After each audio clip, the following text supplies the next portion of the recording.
Hello दोस्तों, कैसे हैं आप सभी। उम्मीद करते हैं कि आप सभी ठीक ठाक होंगे और जहां भी होंगे पढ़ाई कर रहे होंगे। आपको पता है कि कल या परसों शायद एमटीएस का रिजल्ट आ गया। उसमें से बहुत सारे लड़कों का रिजल्ट हो गया, तो एक खुशी वाली बात है कि सबका रिजल्ट हो गया। और हम इसमें एक बात आपको बोलना चाहते हैं कि जो लड़का का रिजल्ट हो गया और वो उससे भी बड़े पोस्ट पर मतलब लगता है कि उसको इससे बड़े पोस्ट को ले सकते हैं या इससे बड़े पोस्ट पर हैं, तो इस एमटीएस के जॉब को छोड़ दें ताकि इसमें दूसरे आदमी आए और वो भी इस जॉब को पाए और इसमें वो अपना मतलब कर सकते हो। एक जो होता है ना कि जो 1-2 नंबर से छूट जाता है वो मतलब इसमें जाके अपना ज़िंदगी को सेटल कर सकता है। तो आप इतना मेहरबानी करेंगे तो आपको भगवान क्या करेगा, भला करेगा। तो आज हम लोग देखेंगे हिस्ट्री का, इतिहास में भक्ति और सूफी आंदोलन के बारे में। इससे ज़्यादा क्वेश्चन एग्जाम में आते नहीं है, सीधा आएगा कि इस संप्रदाय का स्थापना किसने किया, बस इतना ही कॉमन सा क्वेश्चन आता है। लेकिन इससे कंफर्म 1-2 क्वेश्चन आ ही जाता है, तो इस टॉपिक को देखना जरूरी है। कम से कम 15-16 क्वेश्चन में आपका ये टॉपिक कंप्लीट हो जाएगा।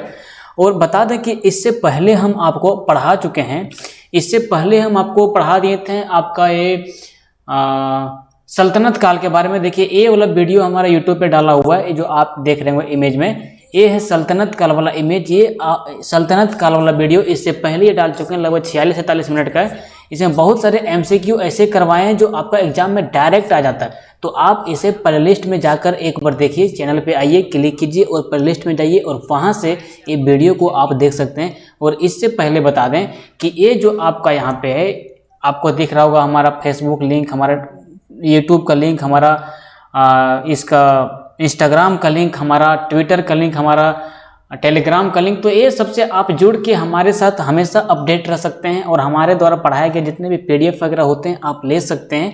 तो ये सब आपका पर्सनल मतलब हमारा ये इन्फॉर्मेशन था आपको बता देना। अब आते हैं लोग सीधा टॉपिक की ओर। आपको यहाँ पे बता दें कि भक्ति आंदोलन और सूफी आंदोलन में मतलब जब ये जो था 1400-1500 ईस्वी में ये सब मतलब कि उद्भव हुआ था, ठीक है।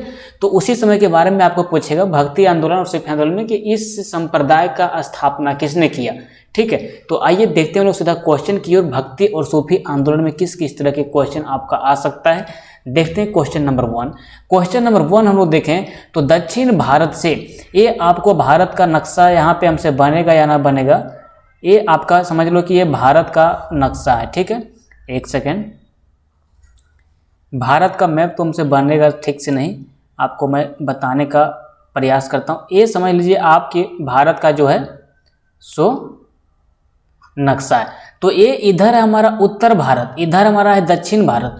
तो बोलता है कि दक्षिण भारत से उत्तर भारत में भक्ति आंदोलन को किसने चलाया, मतलब इस एरिया से, मतलब इस दक्षिण साइड से इधर आपका तमिलनाडु है, कर्नाटका है, केरला है, यहीं पे आपका महाराष्ट्र है, यहाँ पे गोवा है, यहाँ पे आपका गुजरात है, यहाँ पे आपका राजस्थान है।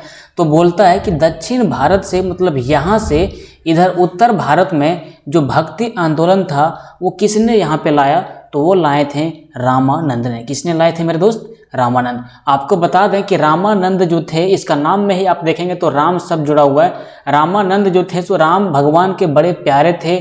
किसके बड़े प्यारे थे, राम भगवान के। और इनका जन्म की हम बात करें तो इनका जन्म प्रयाग में हुआ था, जो अभी कहाँ पे पड़ता है, प्रयाग वाराणसी के पास, इलाहाबाद के पास, ठीक है।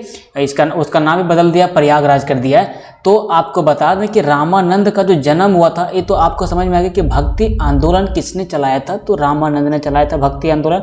अब बात करेगा कि जो रामानंद था सो किसके शिष्य थे, मतलब किसके बारे में वो ज़्यादा, किसके मतलब ज़्यादा समीप थे, किसको वो अपने आप में ज़्यादा संजोए रखते थे, तो वो राम भगवान को अपने आप में क्या थे, इसके मतलब वो पुजारी थे, किसके, राम भगवान के। और रामानंद का जन्म कहाँ हुआ था भैया, इसका जन्म हुआ था यहाँ पे प्रयागराज में, और ये रह कहाँ रहे थे, बनारस में। कहाँ रहे थे ये, बनारस में। तो इससे आपको इतनी जानकारियाँ मिली। आइए हम लोग देखते हैं सेकंड क्वेश्चन। क्वेश्चन नंबर 2 क्या है, चैतन्य महाप्रभु किस संप्रदाय से जुड़े हुए थे। संप्रदाय का मतलब होता है भैया धर्म।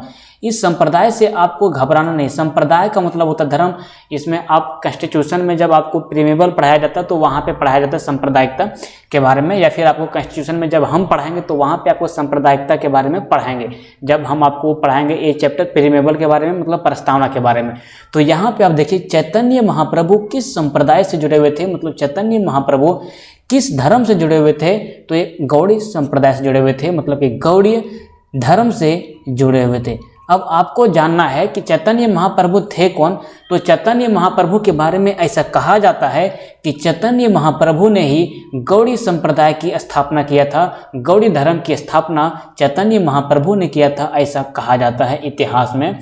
और बात करें चैतन्य महाप्रभु की, तो इस चैतन्य महाप्रभु ने बहुत सारे, आप देखोगे इतिहास में, तो मूर्ति पूजा को मतलब कि उल्लंघन करते थे, मूर्ति पूजा को वो मानते नहीं थे, मूर्ति पूजा का वो सोचते थे इसका कोई अस्तित्व ही नहीं है। लेकिन जो चैतन्य महाप्रभु थे, इसमें आपका एग्जाम में क्वेश्चन आएगा कि किसने मूर्ति पूजा को, मतलब मूर्ति पूजा को अघोर नहीं माना, मूर्ति पूजा का समर्थन किया। तो चैतन्य महाप्रभु जो थे उन्होंने मूर्ति पूजा का क्या किया था मेरे दोस्त, समर्थन किया था। अब देखते हैं हम लोग थर्ड नंबर क्वेश्चन क्या है। थर्ड नंबर क्वेश्चन हमारे पास है कि पुष्टि मार्ग क्या है मेरे पास, पुष्टि मार्ग के दर्शन की स्थापना किसने किया था। पुष्टि मार्ग के दर्शन की स्थापना, दर्शन का मतलब होता है शिक्षा। आप दर्शन से घबराएंगे नहीं, दर्शन जैसे हम अभी आपको क्या दे रहे हैं, दर्शन दे रहे हैं, सांख्य दर्शन और कौन कल्प दर्शन, ये सब जो आता है आपका, कपिल दर्शन, ये सब जो आपका है वो दर्शन है। मतलब इससे आपको शिक्षा मिलता है। क्या मिलता है इससे, शिक्षा मिलता है। अभी के ज़माने में जो हम लोग शिक्षा बोलते हैं, ये पुराने ज़माने में दर्शन कहा जाता था। अभी भी संस्कृत भाषा में आप देखोगे तो शिक्षा को दर्शन ही बोला जाता है कि दर्शन दो। तो यहाँ पे देखेंगे आप पुष्टि मार्ग, पुष्टि के रास्ते, पुष्टि मार्ग के दर्शन की स्थापना किसने किया था, तो वल्लभाचार्य ने किया था। किसने मेरे दोस्त, वल्लभाचार्य। वल्लभाचार्य ने पुष्टि मार्ग के दर्शन की क्या किया था, स्थापना किया था। ये आपका आरआरबी 2016 में आया है क्वेश्चन। इससे मात्र 14-15 क्वेश्चन आप याद कर लो, आपका एग्जाम में यहाँ से क्वेश्चन फंसेगा और इसे बाहर नहीं जाएगा। कई बार एक ही क्वेश्चन को रिपीट किया, मैं यहाँ पे ऐड नहीं किया हूँ। ये क्वेश्चन 2003 में भी आ चुका है, ये क्वेश्चन आपका 2009 में भी आ चुका है रेलवे एग्जाम में, तो कई बार रिपीट करते हैं क्वेश्चन। तो आप देखेंगे यहाँ पे पुष्टि मार्ग के दर्शन की स्थापना किसने किया, तो वल्लभाचार्य ने किया। अब देखते हैं हम लोग 4 नंबर क्वेश्चन। क्वेश्चन नंबर 4 हमारे पास क्या है कि अष्टछाप की स्थापना किसके द्वारा की गई। अष्टछाप एक प्रकार का टॉपिक है, इसको पढ़ना पड़ता है। तो बोलता है कि अष्टछाप की स्थापना किसके द्वारा की गई, तो अष्टछाप की स्थापना किया गया आचार्य विट्ठल नाथ। किसके द्वारा मेरे दोस्त, आचार्य विट्ठल नाथ के द्वारा अष्टछाप की स्थापना की गई थी। ठीक है, अब देखते हैं हम लोग 5 नंबर क्वेश्चन। क्वेश्चन नंबर 5 क्या है, तुलसीदास से आप हर कोई परिचित हैं। तो बोलता है कि तुलसीदास निम्नलिखित में से किसके राजत्व काल में रहते थे, मतलब किसके शासन काल में तुलसीदास इस दुनिया में अस्तित्व करते थे, तो वो रहते थे अकबर के शासन काल में। आपको बता दें कि अकबर का जो जन्म हुआ है वो 1542 ईस्वी में हुआ है और ये शासन करने के लिए स्टार्ट किया था 1556 ईस्वी से 1605 ईस्वी तक के शासन किए हैं। और इसी के दरमियान तुलसीदास इसके साथ रहते थे। ठीक है, क्यों रहते थे इसके साथ, तुलसीदास। आपको बता दें कि इस तुलसीदास ने रामचरितमानस की रचना किया है, जो हर कोई इसको, जो भी हिंदू धर्म से बिलोंग करते हैं, इस ग्रंथ को पढ़ते हैं। कौन, रामचरितमानस को। तो तुलसीदास निम्नलिखित में से किसके राजत्व काल में रहते थे, तो अकबर के राजत्व काल में रहते थे। और आपको बता दें कि तुलसीदास जो थे उन्होंने रामचरितमानस को लिखा था। और भी ऑप्शन को अगर हम लोग देखें तो सबसे पहले यहाँ बाबर को देखें, तो बाबर जो है सो मुगल साम्राज्य का जो स्थापना किया था, मुगल साम्राज्य का जो स्थापना किया था वो बाबर ने किया था। और कब किया था, तो 1526 ईस्वी में। बाबर लगातार 4 युद्ध लड़ा था, 1526 में, 1527 में, 1528 में और 1529 में। 1526 में आपका लड़ा था जो युद्ध था वो था आपका पानीपत का प्रथम युद्ध और पानी पियो चलो। और 1527 में जो युद्ध लड़े थे वो था आपका चंदेरी का युद्ध। काफ़ी इंपॉर्टेंट है इतिहास के क्षेत्र में, यहाँ से एक क्वेश्चन आ ही जाता है। और उसके बाद आपका जो पानी पियो खाना, एक सेकेंड, 1527 में जो ये था, ये आपका खानवा का युद्ध लड़ा था। अभी आपको इसका ट्रिक बताएंगे क्या होता है। तो खानवा का युद्ध लड़े थे आपका 1527 में और 1528 में लड़े थे चंदेरी का युद्ध। किसका युद्ध, चंदेरी का युद्ध। और 1529 में जो युद्ध लड़े थे वो लड़े थे घाघरा का युद्ध। इसका एक सिंपल सा ट्रिक होता है, पानी पियो चलो घर। क्या, पानी पी लो मेरे दोस्त, पानी को क्या करो, पी लो और कहाँ चलो, घर चलो, चलो घर। तो इससे हो जाता है आपका 1526 ईस्वी में कौन सा युद्ध लड़ा था बाबर, पानीपत का, पानी से पानी। उसके बाद आपका, एक सेकंड, पानी पियो खाना खाओ। ट्रिक में थोड़ा सा दिक्कत हो रहा है। पानी पियो, क्या करो मेरे दोस्त, तो पानी पियो खाना खाओ और चलो घर। तो पानी पियो से हो गया आपका पानीपत, और ये 1526 ईस्वी में बाबर ने पानीपत का लड़ाई लड़ा था, और ये इब्राहिम लोदी और बाबर के बीच में युद्ध हुआ था, और इसमें बाबर विजय हो गए थे। तो ये टॉपिक जब आएगा तो आपको डिटेल में बताएंगे।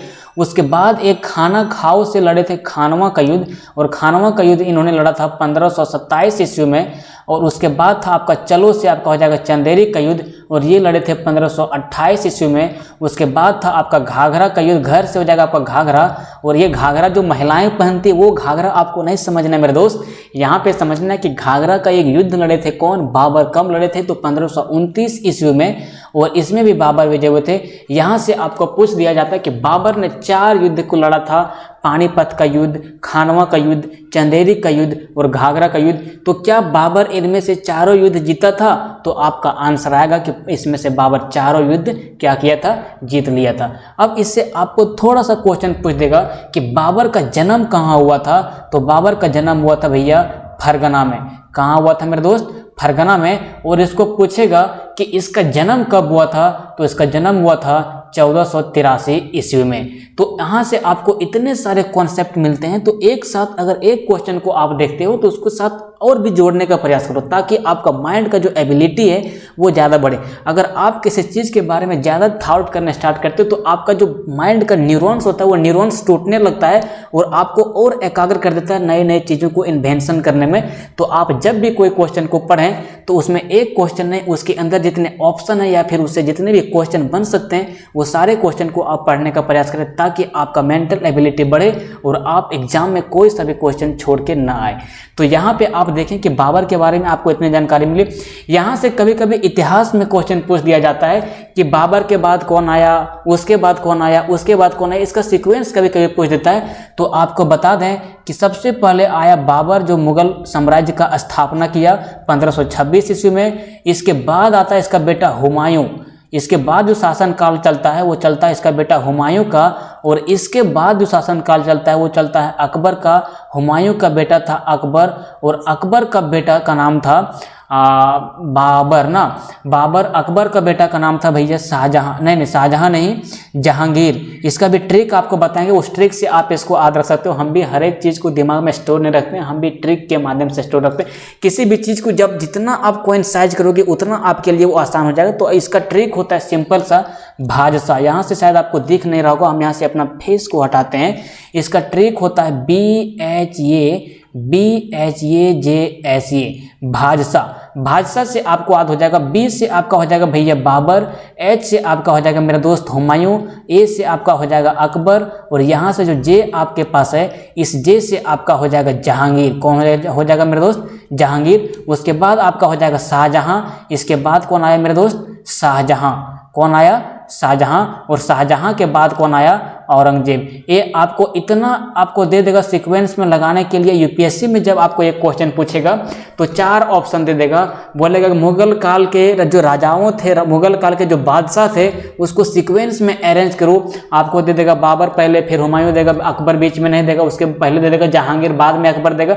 तो इसको सीक्वेंस करने के लिए आ जाता है। तो ये आपको कितना है? 3 और 3 6, 6 जो बादशाह हैं मुगल साम्राज्य के, इसे आप याद रखेंगे। B से बाबर, H से हुमायूं, A से अकबर, J से जहांगीर, S से शाहजहां और A से औरंगजेब। ठीक है, तो इतना आपको याद होना चाहिए। तो ये सारे का सीक्वेंस है। अब बढ़ते हम लोग 6 नंबर क्वेश्चन देखते हैं। क्वेश्चन नंबर 6 हमारे पास क्या है? क्वेश्चन नंबर 6 का बात करें तो क्वेश्चन नंबर 6 में हमारे पास है कि इस्लाम धर्म के पैगंबर मोहम्मद साहब, इस्लाम धर्म के पैगंबर मोहम्मद साहब का ये जो आपका है इसका जन्म कहाँ पे हुआ था मेरे दोस्त? तो मोहम्मद साहब का जन्म जो था वो मक्का में हुआ था। आपको यहाँ से एक क्वेश्चन और पूछ देगा कि इस्लाम धर्म का संस्थापक कौन है? तो इस्लाम धर्म का भैया संस्थापक भी हैं मोहम्मद साहब। मोहम्मद साहब के बारे में आपको थोड़ा सा पूछ देगा कि मोहम्मद साहब का जो है सो जन्म मक्का में तो हुआ है, लेकिन कब हुआ है? तो इसका जन्म हुआ मेरे दोस्त 570 ईस्वी में। अब आपको पूछेगा, इससे एक क्वेश्चन और पूछता है कि अकबर का जो पत्नी का नाम था, अकबर का पत्नी का नाम वो क्या था? तो अकबर का पत्नी का नाम था मेरे दोस्त फातिमा। क्या था मेरे दोस्त? फातिमा।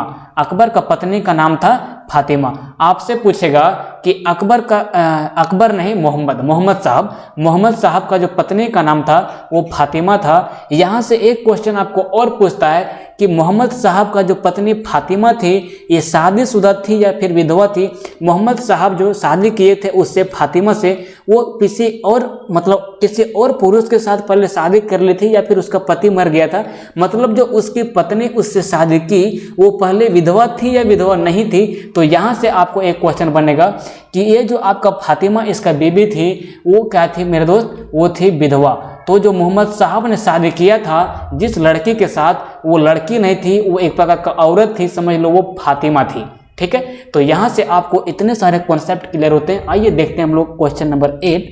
क्वेश्चन नंबर 8 हमारा है कि इस्लाम की स्थापना कब हुआ। इस्लाम का स्थापना कब हुआ? तो इस्लाम का स्थापना होता है मेरे दोस्त 7वीं शताब्दी में। 7वीं शताब्दी, शताब्दी का मतलब होता है यहाँ पे 600, और यहाँ 600 का शताब्दी का मतलब होता है 100। ये इस कॉन्सेप्ट को याद रखेंगे। बहुत किसी को तो शताब्दी का मतलब ही पता नहीं होता। सबसे खास बात लोगों को इसलिए समझ में आता है, उसको कुछ कुछ कीवर्ड समझ में नहीं आता है, इस वजह से उसको और पढ़ने में मन नहीं लगता है। इसलिए हमारा खास फोकस रहता है कि आप कीवर्ड को समझने का प्रयास करें। जैसे इस्लाम क्या है, यहाँ से शताब्दी क्या है, इसके बाद आपको ईस्वी क्या होता है, ये सब आपको जब क्लियर रहेगा तो आप चीज़ों को आसानी से समझ पाओगे और आपको क्वेश्चन सॉल्व करने में किसी भी तरह की प्रॉब्लम नहीं होगी। तो यहाँ पे आपको बोलता है कि इस्लाम की स्थापना कब हुआ था, तो 7वीं शताब्दी में हुआ था। तो यहाँ से आपको 7वीं शताब्दी तो पूछा, कभी कभी खास डेट भी पूछ देता है कि कब किया था। तो 622 ईस्वी में, कब मेरे दोस्त, 622 ईस्वी में इन्होंने इस्लाम धर्म की स्थापना किया था। कि कब? 622। यहाँ से आपको 622 है, स्कूल यहाँ पे लिखा है 7वीं शताब्दी। जब यहाँ आपको बोल दे 7वीं शताब्दी तो यहाँ से आपको ये दिमाग नहीं लगाना कि 700 के बाद 701, 702 या फिर आपका 703, इस तरह से काल चलेगा। यहाँ आपको बोला 7वीं शताब्दी तो आपको दिमाग लगाना है कि 601 ईस्वी से लेके 699 ईस्वी के बीच के काल को हम लोग बोलते हैं मतलब कि 7वीं शताब्दी से 1 वर्ष पीछे ले लेंगे तो आपका आ जाता है 699, और 699 से हम लोग काउंटिंग स्टार्ट करते हैं। जब भी आपको शताब्दी बोलेगा, जैसे अभी आपको बोलेगा कि आप किस शताब्दी में जी रहे हो, तो अभी आपका चल रहा है 2021, लेकिन कोई मतलब इसको अगर शताब्दी में बोला जाए तो इससे हम लोग बोलते हैं कि भैया हम 21वीं शताब्दी में जी रहे हैं। तो यहाँ 21वीं शताब्दी का मतलब ये नहीं हुआ कि 2101 मतलब 21,001 चल रहा है, 21,002 चल रहा है। इसका मतलब ये हुआ कि आपका 2001 ईस्वी से लेके 2099 ईस्वी के बीच तक का जब तक ये काल चलेगा तब तक हम लोग 21वीं शताब्दी में ही जी रहे होंगे। तो आप समझेंगे कि इस्लाम धर्म की स्थापना 7वीं शताब्दी में हुआ था। इसमें भी आपको अगर खास डेट पूछ दिया जाए तो आप कहोगे कि 622 ईस्वी में इसका स्थापना किया गया था मोहम्मद साहब के द्वारा। ठीक है, तो इससे आपको इतना कॉन्सेप्ट क्लियर होता है। आइए हम लोग देखते हैं क्वेश्चन नंबर 9। क्वेश्चन नंबर 9 हमारे पास है कि मोहम्मद साहब के जन्म पर, जब मोहम्मद साहब का जन्म 570 ईस्वी में मक्का में होता है तो इसके बाद क्या होता है। तो बोलता है कि मोहम्मद साहब के जन्म के बाद कौन सा पर्व मनाया जाता है। पर्व का मतलब होता है भैया फेस्टिवल भी नहीं समझते हो तो होता है त्यौहार। तो इसका जो आंसर होगा, इसका आंसर होगा ऑप्शन नंबर बी, ईद ये मिलाद उन नबी। ईद ये मिलाद, इतना नाम ही लंबा होता है कि लड़का इसको नाम ही मतलब याद नहीं कर पाता है। तो इसको आप पूरा नाम मत याद रखो, इसका सिर्फ याद रखो नाम मिलाद। यहाँ पे सिर्फ क्या रखो भैया, मिलाद नाम रखो याद, और इसी से आपको याद हो जाएगा। जैसे आपको बोलोगे कि मोहम्मद साहब के जन्म पर कौन सा पर्व मनाया जाता है तो आप सीधा याद रखोगे मिलाद। मतलब जब मोहम्मद साहब का जन्म हुआ, मोहम्मद साहब जब मरे तो इसी के नाम पर क्या किया, सभी मुस्लिम लोगों पर क्या किया, लाद दिया। क्या लाद दिया? मिलाद धर्म, मतलब मिलाद फेस्टिवल को लाद दिया। तो याद रखेंगे कि जब मोहम्मद साहब का मृत्यु हुआ तो सभी मुस्लिमों के ऊपर जितने भी वो मतलब पर्व मनाते थे उसके सिवा एक पर्व और मिलाद उन नबी पर्व को भी मतलब उसके ऊपर थोप दिया गया। और उसके बाद उन्होंने क्या किया, मिलाद पर्व को क्या किया, मनाने स्टार्ट कर दिया। तो मोहम्मद साहब के जन्म पर कौन सा पर्व मनाया जाता है तो ईद ये मिलाद उन नबी, मोहम्मद साहब के जन्म पर मतलब कि पर्व ये मनाया जाता है। अब देखते हैं हम लोग क्वेश्चन नंबर 10 क्या बोलता है। क्वेश्चन नंबर 10 हमारे पास है, क्वेश्चन नंबर 10 हमारे पास है कि हिजरी संवत का प्रारंभ कब हुआ। हिजरी संवत का जो प्रारंभ हुआ, ये इस संवत का प्रारंभ कब हुआ, तो इसका सही उत्तर होगा ऑप्शन नंबर डी 622 ईस्वी में। हिजरी का मतलब वो हिजरा आपको नहीं समझना जो ट्रेन वगैरह में घूमता है, ठीक है, वो हिजरा नहीं, ये हिजरा एक संवत है। जिस तरह से अभी आप हिंदू धर्म में देखोगे तो यहाँ पे भी शक संवत चलता है। कौन सा संवत चलता है मेरे दोस्त? शक संवत चलता है। कौन सा? शक संवत। उसी तरह से मुस्लिमों का एक संवत होता है हिजरी संवत। मुस्लिम का त्यौहार देखोगे, हिंदू त्यौहार मतलब अगर कोई मतलब मुस्लिम का आप सीधा देखोगे तो उसका कैलेंडर अलग चलता है और हिंदू धर्म का कैलेंडर अलग चलता है। कभी कभी मुस्लिम का जो त्यौहार होता है वो मई में हो जाता है, कभी कभी वो जून में हो जाता है, तो उसका कैलेंडर कुछ अलग तरह से काम करता है। तो वही कैलेंडर को हम लोग बोलते हैं हिजरी संवत। और बोलता है कि हिजरी संवत कब प्रारंभ हुआ, तो ये 622 ईस्वी में प्रारंभ हुआ। और इसको प्रारंभ करने का काम किसने किया था, तो इसको प्रारंभ करने का काम किए थे मोहम्मद साहब ने। अब बात करें मोहम्मद साहब का, तो अभी आपको बताएं कि मोहम्मद साहब का जन्म 570 ईस्वी में हुआ था। इसका जो खदीजा नामक, इसका जो पत्नी का नाम था भैया वो खदीजा था। एक सेकंड, इसका हम पत्नी का नाम जो आपको अभी बताएं वो कुछ दूसरा बताएं, लेकिन इसका पत्नी का नाम था भैया खदीजा। और खदीजा एक विधवा थी, मतलब इसका पति पहले ही मर चुका था, ये दूसरी शादी की थी मोहम्मद साहब से। तो यहाँ पे आपको याद रखना है कि इसका जो पत्नी का नाम था वो खदीजा था, ठीक है। तो इसको आपको क्या याद रखना है, हिजरी संवत का प्रारंभ कब हुआ, तो ये 622 ईस्वी में प्रारंभ हुआ। और ये मुस्लिमों का एक प्रकार का क्या है भैया, कैलेंडर है, ठीक है। अब हाँ चलिए अब आते हैं क्वेश्चन नंबर 11। क्वेश्चन नंबर 11 हमारे पास है कि सूफी संप्रदाय का उद्भव कब हुआ। सूफी संप्रदाय का उद्भव हुआ था, मतलब किस में हुआ था, इस्लाम से हुआ था या फिर हिंदू से हुआ था या फिर सिख से हुआ था या फिर बौद्ध से हुआ था। तो इसमें आप याद रखेंगे कि सूफी संप्रदाय का जो उद्भव हुआ था वो इस्लाम से हुआ था। किससे हुआ था भैया मेरे, इस्लाम से हुआ था। सूफी संप्रदाय जो था ये ठीक है, सूफी संप्रदाय तो था, लेकिन ये कुछ दिनों के बाद बहुत सारे धर्म में टूट गया। जैसे चिश्ती, सुहरावादी, बहुत तरह से धर्म हो गए जो मतलब सूफी संप्रदाय से ही अलग हो गए। जिस तरह से आपको बताया जाता है कि जैन धर्म जो था वो दो धर्मों में टूट गया था। एक था आपका नीलांबर ने, एक था आपका श्वेतांबर, एक था आपका क्या भैया श्वेतांबर, और एक था आपका दिगंबर। आपको जैन धर्म में जब आप पढ़ोगे तो वहां पे आप देखोगे कि जैन धर्म दो भागों में बटा हुआ था, पहला श्वेतांबर और दूसरा दिगंबर। श्वेतांबर उसको हम लोग बोलते थे जो श्वेत वस्त्र को, मतलब सफेद वस्त्र को अपने शरीर के ऊपर धारण करते थे, उसे हम लोग बोलते थे श्वेतांबर।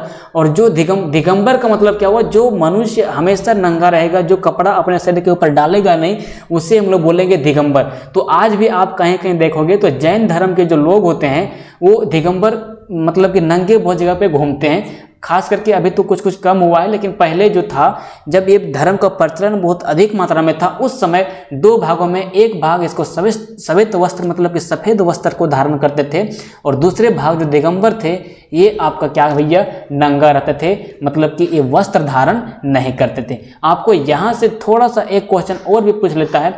ये तो आपको बता दें कि सूफी संप्रदाय का उद्भव हुआ था इस्लाम से, लेकिन इसमें और जो आपको बौद्ध धर्म के बारे में बताएं तो बौद्ध धर्म का संस्थापक मतलब बौद्ध धर्म को उद्भव करने वाला को हम लोग बोलते हैं गौतम बुद्ध। किसको बोलते हैं भैया, गौतम बुद्ध। और गौतम बुद्ध को लाइट ऑफ एशिया कहते हैं। जितने भी क्वेश्चन है भैया ये सारा आपका एग्जाम में आएगा, एनी हाउ, इसमें कोई डाउट नहीं है। जो एग्जाम में आपका क्वेश्चन आते हैं वही ही हम यहाँ पे आपको करवाने का प्रयास कर रहे हैं। तो गौतम बुद्ध जो था वो बौद्ध धर्म का स्थापना किया था। और यहाँ से आपको पूछ दिया जाए एक क्वेश्चन कि गौतम बुद्ध जो थे इसको क्या बोला जाता है, तो इसे बोला जाता है लाइट ऑफ एशिया। क्या मेरे दोस्त, लाइट ऑफ एशिया के नाम से जाना जाता है गौतम बुद्ध को। गौतम बुद्ध का आपको एक प्रकार से पूछ दिया जाता है कि गौतम बुद्ध का जन्म कब हुआ था, तो गौतम बुद्ध का जन्म हुआ था 540 ईसा पूर्व में हुआ था। कब हुआ था मेरे दोस्त, 540 ईसा पूर्व में गौतम बुद्ध का जन्म हुआ था। और कभी कभी इसका पत्नी का नाम पूछ दिया जाता है, तो इसका पत्नी का नाम था यशोधरा। क्या था मेरे दोस्त, यशोधरा था इसका पत्नी का नाम, गौतम बुद्ध के पत्नी का नाम। ठीक है, अब आते हैं हम लोग क्वेश्चन नंबर 12। देखते हैं क्वेश्चन नंबर 12 हमारे पास क्या है। क्वेश्चन नंबर 12 है कि बहाई बहाई संप्रदाय का कहाँ जन्मा था, मतलब इस संप्रदाय का जो बहाई धर्म है ये कहाँ पे उद्भव हुआ था। तो बहाई जो संप्रदाय है, बहाई जो धर्म है ये आपका ईरान में उद्भव हुआ था। ये तो बड़ी सिंपल क्वेश्चन इससे आता है कि इस संप्रदाय का कहाँ पे जन्म हुआ था, तो इसका जन्म हुआ था ईरान में। यहाँ से आपको और भी क्वेश्चन पूछ दिया जाए कि ईरान की राजधानी कहाँ है, तो ईरान की राजधानी है मेरे दोस्त तेहरान। अब यहाँ से एक क्वेश्चन आपको और एग्जाम में पूछ देगा कि तेहरान तो इसका राजधानी हो गया, लेकिन ईरान में कौन सी मुद्रा चलती है। जैसे भारत में रुपया चलती है उसी तरह से तेहरान में क्या, मतलब ईरान में क्या चलती है, तो यहाँ पे रियाल टाइप की मुद्रा चलती है। कौन सी मुद्रा, रियाल मुद्रा चलती है। तो क्वेश्चन नंबर 12 से आपको इतनी जानकारियां मिली। अब आते हैं देखते हैं क्वेश्चन नंबर 13 हमारे पास क्या है। क्वेश्चन नंबर 13 हमारे पास है कि चिश्ती संप्रदाय की शुरुआत किसने की। चिश्ती संप्रदाय की शुरुआत किसने की। चिश्ती भी भैया एक प्रकार का धर्म है, जैसे कि आपका ये आपको बोले कि 570 ईस्वी में इसका मोहम्मद साहब का जन्म हुआ था, 622 ईस्वी में इन्होंने इस्लाम धर्म का स्थापना कर दिया। तो वो जो इस्लाम धर्म अलग अलग भागों में टूटा उसी में से एक भाग था आपका चिश्ती संप्रदाय, मतलब कि चिश्ती धर्म। और बोल रहा है कि चिश्ती धर्म की शुरुआत करने वाला कौन था, तो इसका सही उत्तर होगा option number C, Moinuddin Chishti. Moinuddin Chishti जो थे, चिश्ती ये आपको ट्रिक से याद हमेशा रखना। जब आप ट्रिक लगाओगे तो आपको ये ज़्यादा देर तक दिमाग में फिट रहेगा। तो चिश्ती यहाँ पे भी देखो चिश्ती है, तो कैसे आपका मैच कर जा रहा है, ये सब आपको हमेशा ध्यान रखना है, ठीक है। कीवर्ड किस तरह से मैच करे कि मुझे ज़्यादा लंबे समय तक याद रह जाए। तो यहाँ पे आप देखिए चिश्ती संप्रदाय की शुरुआत किसने किया था, तो मोइनुद्दीन चिश्ती ने किया था। अब यहाँ से एक क्वेश्चन पूछेगा कि चिश्ती संप्रदाय का स्टार्ट तो मोइनुद्दीन चिश्ती किया था, लेकिन कब किया था, तो इन्होंने 1192 ईस्वी में किया था। और ये जो मोइनुद्दीन चिश्ती था इसका संबंध पूछ देगा कि इसका संबंध किससे था, तो इसका संबंध था भैया मोहम्मद गौरी से। और मोहम्मद गौरी भारत में कब आया था, तो मोहम्मद गौरी भारत में आया था मेरे दोस्त 1175 ईस्वी में। मोइनुद्दीन चिश्ती का मृत्यु बोलेगा कहाँ हुआ था, तो इसका मृत्यु हुआ था अजमेर में, और अजमेर में ही इसका दरगाह भी है। दरगाह एक होता है, समझ लो कि जिस तरह से मस्जिद वगैरह होता है, मस्जिद को समझ लो आप दरगाह बोला जाता है। तो इसका मृत्यु हुआ था कहाँ पे भैया, अजमेर में। अजमेर कहाँ पे है, तो अजमेर राजस्थान में है, और राजस्थान में ही इसका क्या भैया दरगाह है। तो ये जो पॉइंट है आपका अजमेर, ये पॉइंट आपको याद रखना है कि मोइनुद्दीन चिश्ती का दरगाह आपका अजमेर में है, अजमेर आपका राजस्थान में है, और मोइनुद्दीन चिश्ती ने चिश्ती संप्रदाय की स्थापना किया था। अब देखते हैं हम लोग क्वेश्चन नंबर 14। क्वेश्चन नंबर 14 हमारे पास है मेरे दोस्त कि किस सूफी संत की दरगाह अजमेर में स्थित है। इससे पहले आपको बताएं कि मोइनुद्दीन चिश्ती का जो दरगाह है वो अजमेर में है, वही क्वेश्चन आपका रिपीट होकर आ गया कि किस सूफी संत, सूफी संप्रदाय का स्थापना किसने किया था, तो आपका ख्वाजा मोइनुद्दीन चिश्ती ने किया था सूफी संप्रदाय की स्थापना।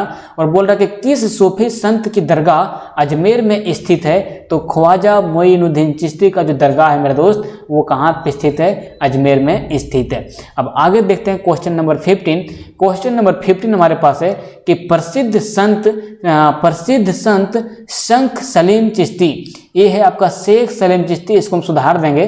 प्रसिद्ध संत शेख सलीम चिश्ती कहाँ रहते थे, तो प्रसिद्ध संत शेख सलीम चिश्ती भैया ये सिकरी में रहते थे। ये सिकरी शॉर्ट नाम है किसका, फतेहपुर सिकरी का। आपको पूछेगा कि फतेहपुर सिकरी जो आपका शहर था, इस शहर को किसने बसाया था, तो इस शहर को बसाया था मेरे दोस्त किसने, अकबर ने। किसने बसाया था मेरे दोस्त, अकबर ने इस शहर को बसाया था। ये जो आपका देख रहे हैं आप शेख सलीम चिश्ती, ये शेख सलीम चिश्ती का संबंध था अकबर से, क्योंकि ये अकबर के समकालीन थे, और अकबर इसे प्यार से, किससे मेरे दोस्त, प्यार से बुलाते थे शेखू बाबा। क्या, शेखू बाबा। इसका नाम में आप देखोगे तो यहाँ पे शेख है, इसी में यहाँ पे लगा दिया दुर्गहू, तो हो गया शेखू, और अकबर इसे शेखू बाबा के नाम से पुकारते थे। किसे, तो शेख सलीम चिश्ती को। ठीक है, तो इस तरह से आपका टोटल 15 नंबर क्वेश्चन कंप्लीट होता है, और इससे ज़्यादा क्वेश्चन आपका एग्जाम में नहीं आएगा। आप अगर इतना ही क्वेश्चन को कंप्लीट करते हैं और आपने मेमोरी में मेमोराइज करके रखते हैं, तो इससे आपका 1 नंबर एग्जाम में क्लियर हो जाता है। तो मिलते हैं नेक्स्ट वीडियो में, तब तक के लिए जय हिंद, जय भारत।